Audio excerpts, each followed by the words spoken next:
I'm Tatiana Antonelli, and you're listening to Forward Talks by Goumbook, a podcast about moving towards sustainability in the region and beyond. Many people seem to think that decluttering is solely about being organized or tidy. Others believe it's about reducing the amount of stuff someone has. Some focus strongly on cleaning, but none seem to make a link with living a low-impact life. It reduces our own consumption, of course. And by moving stuff we own and no longer need onto people and places where it will get used, it reduces other people's consumption. People use our unwanted stuff rather than buying new stuff. By minimizing the stuff we hold on to, we reduce the amount of space we need to occupy. We need fewer cupboards, shelves, drawers, and boxes, and maybe even smaller living spaces. On today's episode, we're joined by Shelina Jokhiya, the founder of Decluttering, the UAE's first licensed professional decluttering service and host of the Decluttering podcast, which she started in early 2018. Shelina used to be a corporate lawyer until 2013 when she quit to explore the world of decluttering. We talked about basic decluttering concepts, but also how to deal with e-waste and the harmful impacts if this is not disposed properly, as well as the more emotional downsides of clutter that we should all be aware of. So the main thing with decluttering is getting rid of things that you don't use, you don't like, they don't fit. It's getting rid of things that take over your life and make you feel overwhelmed and frustrated. And I always say there's a clutter cloud above your head with this clutter. If you wake up in the morning, which a lot of people do, they wake up and there's clutter in their wardrobes, on the floor, even on their bed sometimes. You wake up angry and frustrated. So, getting rid of that clutter, decluttering it, will make you feel lighter, happier. And I see it. I see people's shoulders stop drooping, like they go up, their whole body lifts up from getting rid of that clutter in a day with me. And usually with getting rid of the physical clutter means you get rid of the mental clutter as well. Not all of it, because there's a lot of other issues with mental clutter, but it helps, alleviate the issues. So what is it that people usually keep for all these years? Oh, it's a mixture. It's clothes, old saucepans is a big thing in kitchens that are broken. You don't get rid of your plates and stuff. So there'll be mixed sets because people haven't got rid of them. It's just mixture. Paper, everything and anything. You think about it, I've had people keep makeup that they bought in when they were teenagers and they're now nearly 30. It's gone off. They can't keep it. Smells bad. You can't use it. You can't use eyeshadow that's 15 years old. You know what I mean? It doesn't go on properly. So people keep these things, and then I tell them smell it, and then they smell it and go, oh yeah, it smells disgusting. Well, yeah, that's why you need to get rid of it. And why do we keep these things? Is it something that we it's hard for us to let it go, or is it emotional thing? It's for a lot of the clients that I have, there's other underlying issues. So there is something else going on, whether it's trauma, grief, divorce, moving. There's various things that have happened in people's lives which have affected them, changing jobs, losing jobs. Whatever things that have happened to you, cleaning your house or organizing your house is less of a priority when you're dealing with something else. So then it just accumulates and accumulates and accumulates. And then it gets to a point where you're like, I don't know where to start now. It's gone so much, it's become so much that I don't know where to begin. So that's what happens to a lot of people. It's more something has happened to them to get them to that point of having a cluttered house. And then they just don't know what to do. Moving forward. Could it also be linked somehow to the way we consume nowadays? Are we buying too much? Yeah, and that's a big thing. So since the 80s, consumerism started in the 80s, and people learned how to buy because that was the thing, adverts everywhere, but there was nothing ever to say until this decade about how to get rid of the stuff. So it was all about buy, but there was nothing to say, okay, you buy this stuff, but get rid of some other stuff. there was no education. And now, especially with, the likes of these cheaper shops where you can buy things, people don't get rid of it. It's disposable fashion. You're only supposed to wear it for one season and then declutter it. But they don't. They keep it for months and, or years, and it just keeps on accumulating as well. So there's that issue as well, that there's so much stuff that's now disposable, but people are buying it, homeware. Lots of people are buying home stuff that they don't need to buy. You don't need to buy little trinkets and bits and pieces and little frames and little messages to inspire you. You need one message. You don't need 50 messages on your wall. So that's the thing, that it's this availability of buying stuff, and online shopping as well, even though it's useful right now while we're in lockdown, but generally it's not a great thing. It's too easy to shop. No, definitely. I think right now what we're looking at is a lot of waste being accumulated even more in our homes because of online shopping and also because of packaging. Somehow I feel that our bins right now are full. People are cooking more than they did before, so they're actually seeing that they've got a lot of, cutlery, crockery, saucepans, etc., and going through that. And even I went through it. I went through a cupboard and I discovered I had a wok and a pressure cooker my parents had bought me, which I didn't realize I had. So, these things are happening even to me. So, so more people, so it's right now, it's a lot of people are doing the decluttering because they have the time to, and because they have to, because they've got too much junk in their house that's visible to their eye every day. What would people do right now? Can you still, for example, offer your support online? Are you also considering to, do that? Like everyone is moving online. Yeah, so I do have it. So I do an online course where I teach people how to how to get organized so they can do it themselves, or I do it one-to-one. So while people are in their house, so say in their wardrobe, I'll be there watching them, telling them what to do, and they do it. Well, so we do it together, but it's just that I'm not next to them helping them. So there's different ways of doing it. It just depends on the person's need. Something that we've noticed within our team at Goumbook, being locked down at home and cleaning up, is that we found a lot of e-waste, a lot of batteries and chargers, old phones. We found Nokia phones from, I don't know, 15 years ago. Yep. Another emotional thing, I mean, to get rid of that Nokia is really something historical.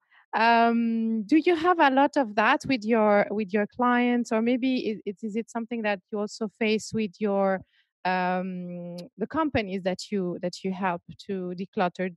Yeah, a lot. And I mean, you've been here as long as me, so remember like how they used to carry, even now lots of them do, they carry more than two phones. They used to be, especially when Do started, so everyone had an Etisalat number, but then they also got a Do number as well, so they had two phones. So imagine that's two mobile phones a year. And so it's accumulated to how many mobile phones. So I get practically a shoebox full of phones found from clients. You go around the house or in the office, you find a huge amount of these phones. So yes, I see all the Nokias and the Ericssons and the old Samsung phones, the flip phone and the Motorola. I've seen them all, and it's like a historic graveyard of phones. But and people don't want to get rid of them because they say they've got photos in them or documents, and it's very difficult to get that data out of it, like the old photo. And the photos most probably are horrible anyway, because the image, the resolution was terrible on those phones. But they still were like, I want to get those pictures. It's like, well, if you didn't get them before and download them, you're not going to download it now because you most probably won't be able to find the cable. So there is that, but there is a huge amount. Old printers I see a lot of the time, old monitors, headphones. Like they get a headphone. The amount of headphones I find, on your iPhone, they have the old headphones for iPhones, which you can't use anymore. It's that. So it's trying to get them to understand that they don't need to keep 20 headphones, which is what I find, and to get the wires. So what happens is you'll find mobile phones and wires and all this stuff in different places. And I don't know if you found that while you've been decluttering as well, that everything is in different random drawers and cupboards. Get them all together and then see what matches with what. So you can see, say with Nokia, it says Nokia on the wire, and obviously it's a Nokia phone. So you can connect them together to see if it fits. If it does, put them together, but to give it away. And do that with everything, all the electrical stuff. Toothbrushes, electrical toothbrushes is another big thing as well. Get all the wires and the electrical stuff together, and then see what you want to keep and what you don't want to keep. And then the ones you don't want to keep, put them into one bag or a box. Use one of the delivery boxes that we're getting so many of, and put them all in there ready to give away, and keep the rest of them. So that's the thing to do. But yeah, it's huge, this e-waste thing. And do you feel that people are understand the background of e-waste? What happens if they don't dispose of it properly, or they don't see that as a problem, or as a possible environmental hazard? I think they don't think of it as an environmental hazard at all. And they don't see that a lot of these products, these old phones, even the wires, they've got, metal inside of it that can be taken out and recycled. So, another big thing is the TV wires, but the wires with the red, white and yellow sockets. You don't need them anymore because we've got HDMI wires, but they all keep those wires. And in those wires are copper. So that can be taken out and recycled, and copper is quite valuable now. So there is a lot of e-waste that can be reused and used for other electrical items now. So, but people just don't realise the environmental aspects of it, of just throwing it away in a bin, and how hazardous it can be. Except for batteries, maybe, because in Europe, for us growing up, there was a big campaign about throwing batteries properly away because it's dangerous. But I've not seen that kind of education here, to be honest. I've seen collection drives and collection boxes for batteries, but somehow, yes, giving for granted that people would know why they should dispose of them separately. No, there isn't any awareness about it. That's why I really strongly believe in the fact that there's a need for more education, more transparency as well, because maybe also something that people need right now is to understand where this waste goes, and not only e-waste in general. People don't really know what happens here with waste. Are we really recycling? Are we not? And with e-waste, is definitely really important, not only because of course there is an environmental impact, but something that I discovered years ago and I was shocked was that the way this e-waste then is handled is also can become an issue and can lead to child labor. I've seen the documentaries of small children as 5 years old on top of these graveyards of electronics, and with bare hands having to break them, open them. It can jump into their eyes and make them blind. I mean, there are huge problems, and somehow all this is a world that we don't really know about, and we don't look through it, and this is sad. One of the issues, now that you were talking about our childhood and the way we grew up, is I remember my father, my grandmother, everyone also keeping things, and I don't know if that used to come from their childhood. I mean, they all came through, they went through wars, they went through very tough times, and somehow their instinct was to keep things, and for memory, but also because they could be useful one day. Yeah, it's a generational thing. My parents are the same. I always joke and say my mum is my worst client, but for them it was, for my parents, they moved to England early 20s, and they worked so hard to earn money, to buy things. Everything meant something when they bought something. It's not like now it's so easy to go to a shop and buy something for a few dirhams, right? For them, everything cost a lot of money. They saved the money and they bought it, so it had meaning. So for them to get rid of it, and that's for all our generation, you know, our parents and grandparents' generation, because of the struggles they went through, for them it's more difficult to change their mindset, but they are starting to learn that they need to get rid of the stuff. And especially as people get older, they realize, you know, what are we going to do with their stuff? I mean, I've said to my parents, if when you go on, you know, God forbid they go, a lot of the stuff they've hoarded and kept in the garage, we're just going to throw it away. My brother doesn't want to know at all. I will have to deal with it because I'm the organizer, but we will throw away most of it. So they realize it's time for them to start reviewing what they have, and deciding what needs to go now. So it's a morbid way of thinking about it, but it's good as well to help, you know, the next generation. It's so true, and it's morbid maybe, but it's a reality, and somehow I had to go through this, and I think it's easier to do it with them than alone. Yeah, and if you're dealing with the grief and decluttering and organizing, especially as you're away and then you have to go back to the family house, you're only there for like what, 1 or 2 weeks to do all this stuff. It's even more hard. You're crying and grieving and seeing things that have got memories. That's even worse. So if they can help with that process and to start giving things away and giving it to the people, you know, if it hasn't got value, because there's always those issues with after they die and stuff. But, you know, start dealing with the items that you have. It's easier for everybody in the long run afterwards. But that's an education. It's teaching people to learn to do that. Doing some research online about decluttering, of course, the Marie Kondo came really often as a reference. So can you explain to us what is her method? So she has a special, specific method that people pay a lot of money to learn.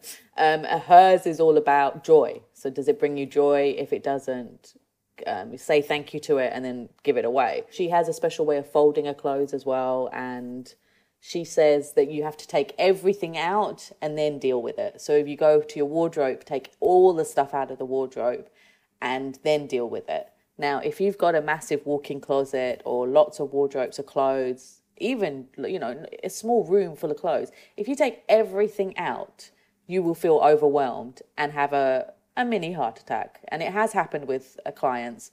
I had one client who wanted to do it the Marie Kondo way when the book came out, and it became a mountain of clothes on her bed. I have pictures still to show it to people if they want to do it that way. And she did have a panic attack and disappeared for 2 hours. So I then had to deal with the clothes myself, trying not to have a panic attack myself, and separate them into the categories so that she could then deal with decluttering the stuff she didn't want. So that's Marie Kondo has a different method of doing it. I believe more in doing it in small steps and taking it in a more pragmatic view. So there's less about joy, but more about, do you like it? Do you use it? Does it fit? Is it broken? You know, is it useful in your life? Like, tissue boxes don't bring joy, but we need tissues all the time. You know, especially here, because our noses are, you know, because of dust and sand. So there's things like that, you know, knives and forks generally doesn't bring us joy, but we use it every day. So, you know, you have to be pragmatic. So I am of that view. And my thing is that you're supposed to find everything in 5 seconds. So once you've done the decluttering and once you've organized, if you still can't find everything within 5 seconds, there's a problem with the system. So then you just have to review it again or get rid of more stuff. So that's the difference between her method and my method. Don't take everything out. No. I agree on baby steps and going slow when we do things. Maybe Marie Kondo can be, you know, the end of the journey, but it is a journey and we need to take it step by step.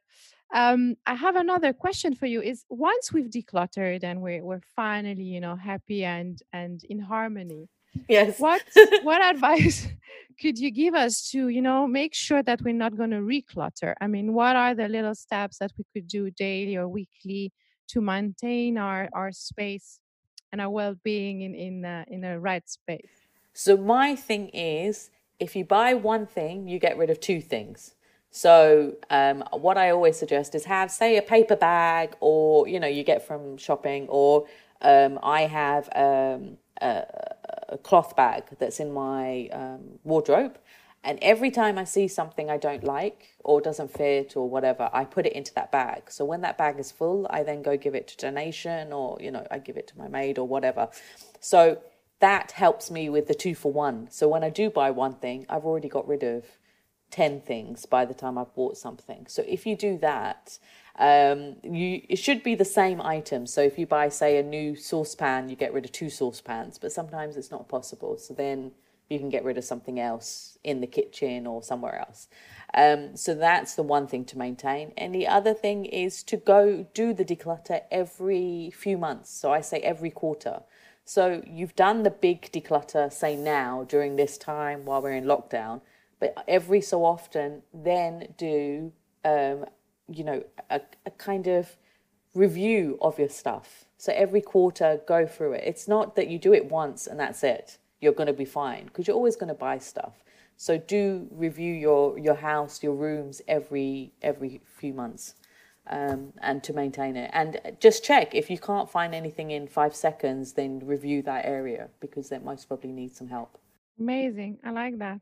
My biggest challenge is it's family, it's the children, it's the birthdays when suddenly we receive so many things. It's a husband that wants to keep all his files from when he was at university. Yes, husbands, bless them, are a thing. Some of them are good. Some of them do understand the whole process of decluttering and organizing, but some of them, yes, they get very worried when I come to the house. If the wife tells them I'm coming, they do freak out, and they'll say, "Don't let her touch my stuff," and I'll be like, "Okay, fine, I won't touch it." But I will find old shirts that should be, have got holes in the collars and stuff like that they should have got rid of a long time ago. And they'll see, then I'll put them into a pile and organize their stuff properly, and then they'll go, "Oh, yeah, you're right, it should have gone." Yeah, especially now with the kids around and everything, it's you can make games of it. So there was a picture going around of Tupperware, the boxes with the lids. It's a huge issue for most houses, right? So what you can do is get them all out, put them on the floor, and tell the kids to figure out which lids go with which boxes. So it's a game for them to do, and you can sort out your Tupperware in the kitchen so that you can see what goes in where. So do that. That's a game. Thank you for now for the lockdown. You saved me now 2-3 afternoons with this. Yes. Exactly. So do all that, get all that done. There's different things, even for the games. If you take all the games out and you make them go through all the games and see if they've got all the pieces, and to find out where all the other pieces are, it's like a game of hunt the pieces. So there are ways to make it a game, and I do that with kids when I work with them, as well, when we do their wardrobes, and I'll say to them, let's go through section by section. So you do like your t-shirts and your trousers and stuff, and let them decide, especially when they're about 7, 8, moving older, then they have an opinion. They all these kids have opinions, right? So let them have their opinion. Let them decide what they want to keep and don't want to keep, to a point. And they can see, and they'll see even, socks and underwear. They can choose which underwear is the good underwear and which is the bad underwear. So it's a good way for them to play along and not make it a chore or an ordeal, but it's a game for them to play around with their stuff and see what they like. So that's what to do with them. With husbands, we have to figure out what to do with them. Sorry. I think we have a podcast about that. Good. Then this is a nice invitation for our listeners to go and listen to that podcast specifically. But I like the kids one, because I think it's part of, making sure they grow up as well-rounded beings, also able to declutter regularly from when they're children and get organized. That's really, really important, definitely. You can find Shelina's podcast in your favorite podcast player. Just look for Declutter Me, and you can find out more about their services as well as various tips by visiting declutterme.com. You can also connect with us on Instagram at Goumbook, that's Goumbook, and subscribe to the show for free in your podcast players and on the web at goumbook.com/podcast. Thank you and see you next week.